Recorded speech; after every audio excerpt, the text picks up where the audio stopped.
तुमच्या जाहिरातीसाठी एक संधी मोठ्या प्रेक्षकांपर्यंत पोहोचवा। व्यवसाय असो किंवा इव्हेंट, विकासनामा सोबत जाहिरात करा। स्क्रीनवरील नंबरवर आजच संपर्क करा। विकासनामा, तुमचा आवाज, तुमची जाहिरात। तसंच विकासनामाला सबस्क्राइब करा आणि अपडेटेड रहा। नमस्कार, मी विकास बिरगल। विकासनामा डिजिटल प्लॅटफॉर्म मध्ये आपलं स्वागत आहे। चर्चा करतोय नवी मुंबईकरांची। आपल्यासोबत माजी आमदार संदीप नाईक हे सध्या मॅरेथॉन बैठका घेत आहे, गावकऱ्यांची संवाद साधताय, नवी मुंबईकरांशी संवाद साधताय। सर, खरं तर गावकरी मोठ्या प्रमाणात पाठिंबा देताना दिसून येत आहेत। नाही, संपूर्ण नवी मुंबई शहर, मग ते शहर असेल, गाव असतील, झोपडपट्टी परिसर असेल, या सर्वच भागांमधून भारतीय जनता पार्टीला आणि आदरणीय गणेशजी नाईक साहेबांच्या नेतृत्वाला एक प्रचंड पाठिंबा आणि विश्वास आज नागरिकांकडून दर्शवला जातोय। आज या नवी मुंबई शहराचं नावलौकिक, या शहराची गेली 30 वर्ष न वाढलेली घरपट्टी, पाणीपट्टी, अनेक पायाभूत सुविधा आणि अशा पद्धतीमध्ये देखील हे शहर अनेक गोष्टींना हे वैशिष्ट्यपूर्ण आहे।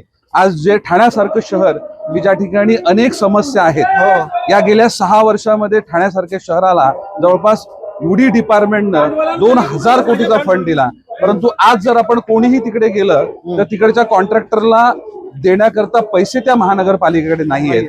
तर ज्या घटकांनी आपली महानगरपालिका सांभाळली नाही आणि संपूर्ण त्या महानगरपालिकेचं बजेट हे स्पिल ओव्हर झालेलं आहे, अव्यवस्था आहे, आणि हे नवी मुंबई सारखं सुनियोजित शहर हे बकाल करण्याकरता किंवा नवी मुंबई शहराच्या तिजोरीवर डल्ला मारण्याकरता ही ठाण्याची जी वाकडी नजर आहे, या वाकड्या नजरीला नवी मुंबई शहरामधील नागरिक नक्कीच धडा शिकवतील असा माझा ठाम विश्वास आहे। सर, गावकऱ्यांचा पाठिंबा हे दिसतंय, हे सगळे गावकरी दिसतायत मला।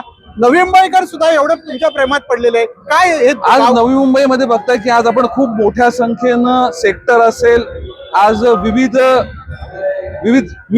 भागातील त्या ठिकाणी घटक असतील, ही सर्वजणच एकत्र आलेली आपण बघतोय। त्यामुळे एकंदर नवी मुंबई शहर हे कॉस्मोपॉलिटन शहर आहे।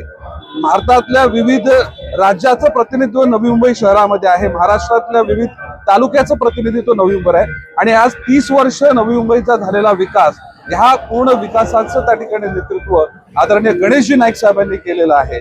आणि आज भारतीय जनता पार्टी, देशाचे यशस्वी पंतप्रधान नरेंद्रजी मोदी साहेब, महाराष्ट्राचे त्या ठिकाणी लाडके मुख्यमंत्री देवेंद्रजी फडणवीस साहेब यांचा विकासाचा अजेंडा आणि आदरणीय गणेशजी नाईक साहेबांनी 30 वर्षापासून नवी मुंबई महानगरपालिका स्थापन झाल्यापासून केलेली कामं आणि या शहराचा वाढवला स्तर, त्यामुळे नक्कीच त्या ठिकाणी आज ह्या ठिकाणी जे भूल थापा देत आहेत किंवा जे लोकांना वेगवेगळी प्रलोभनं दाखवत आहेत, या सर्व चुकीच्या घटकांना या नवी मुंबई शहरातील मतदार हा नक्कीच नाकारेल आणि आदरणीय गणेशजी नाईक साहेब आणि भारतीय जनता पार्टीच्या बाजूने कोल देईल असा माझा ठाम विश्वास। सर, मतदार काय बोलतो? काही होऊ द्या, गणेश नाईकांकडेच आम्ही सत्ता देऊ। 25 वर्ष एका नेत्याची एवढी सत्ता असं राज्यामध्ये फारसं पाहिलं जात नाही, पण एवढं नेतृत्व असताना मतदार एवढा विश्वास दाखवतो कसा काय? 25 वर्ष सलग नाईकांची सत्ता, कुठलाही पक्ष गेला तरी नाईकांची सत्ता। आताही मतदार काय बोलतो? काही झालं राजकारण, गणेश नाईक आम्हाला पाहिजे, कारण नवी मुंबईमध्ये दादागिरी नको, असा जो काही मतदार वर्ग बोलतोय, हे कारण काय आहे? की नाईक साहेबांनी सर्वसामान्य प्रत्येक घटकाला आज नवी मुंबई शहरामध्ये सन्मान दिलेला आहे। नवी मुंबई शहर हे प्रत्येकाला सुरक्षित वाटणारं शहर आहे, आणि अशा पद्धतीनं एक चांगली व्यवस्था शहरामध्ये निर्माण झालेली आहे। शहराचा विकास सेंट्रिक विकास करण्याचं धोरण हे आदरणीय गणेशजी नाईक साहेबांचं आहे। कमीत कमी नागरिकांना टॅक्स आणि जास्तीत जास्त सुविधा हे त्या ठिकाणी एक धोरण त्यांनी अवलंबलेलं आहे। गणेश नाईकांचं विजन हे नवी मुंबई शहराला त्या ठिकाणी केलेलं आहे। नाही, आज नवी मुंबई शहराचं जे नेतृत्व करणारे सर्व घटक, भारतीय जनता पार्टी अत्यंत नियोजनबद्धरित्या नागरिकांना आवश्यक असलेल्या सेवा सुविधा पुरवत असताना शहराला त्या ठिकाणी बळ देण्याकरता एक चांगलं धोरण केंद्र सरकारच्या माध्यमातून आखलं जातं। आज नवी मुंबई शहर या सर्व दृष्टीनं इतर शहरांच्या तुलनेनं प्रचंड आघाडीवरचं शहर आहे, आणि अशा परिस्थितीमध्ये ह्या संपूर्ण शहरामध्ये सिटी मोबिलिटी चांगली व्हावी। आज नवी मुंबईमध्ये आंतरराष्ट्रीय एअरपोर्ट त्या ठिकाणी सुरू झालेला आहे, आणि अशा परिस्थितीमध्ये या शहरामध्ये येणाऱ्या गाड्यांची संख्या, नागरिकांची संख्या ही तुलनेनं खूप मोठ्या प्रमाणात वाढणार आहे।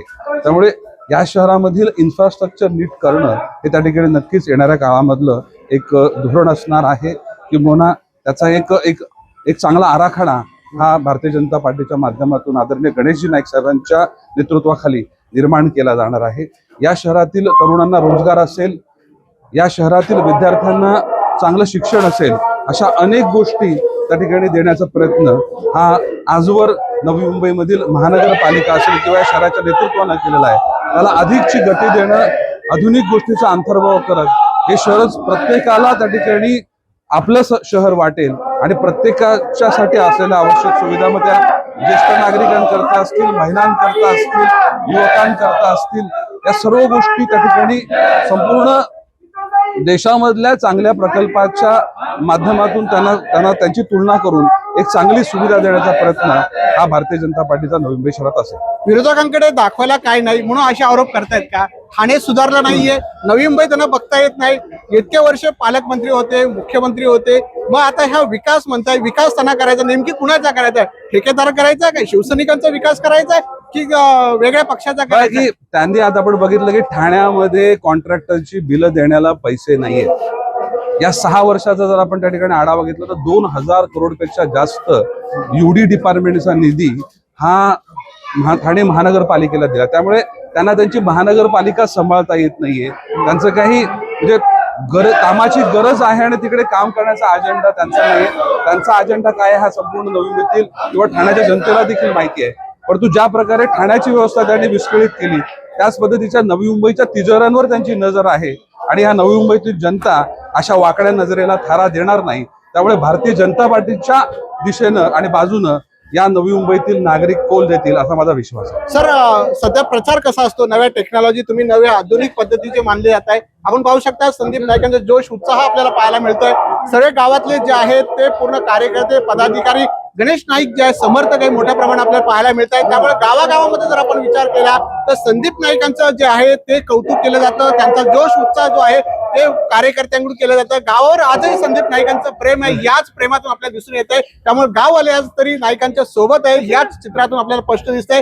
त्यामुळे संदीप नाईक आगे बढो ह्या ज्या घोषणा होत आहेत त्या याच गावातून होत आहेत. त्यामुळे एकीकडे नवी मुंबईकर जे आहेत गणेश नाईकांच्या सोबत आहेत, गाववाले सुद्धा गणेश नाईकांच्या सोबत आहेत. त्यामुळे अशा सगळ्या अनुषंगाने जर आपण विचार केला तर सर, महापौर कुणाचं होणार?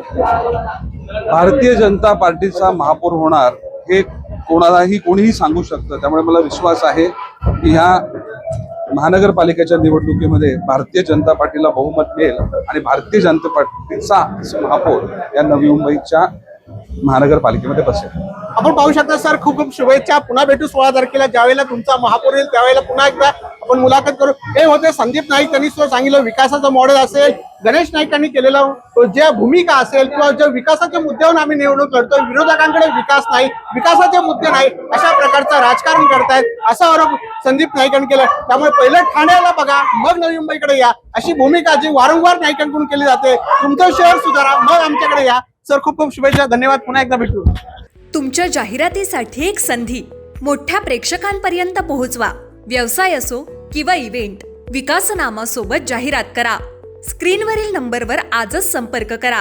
विकासनामा, तुमचा आवाज, तुमची जाहिरात. तसंच विकासनामाला सबस्क्राईब करा आणि अपडेटेड रहा.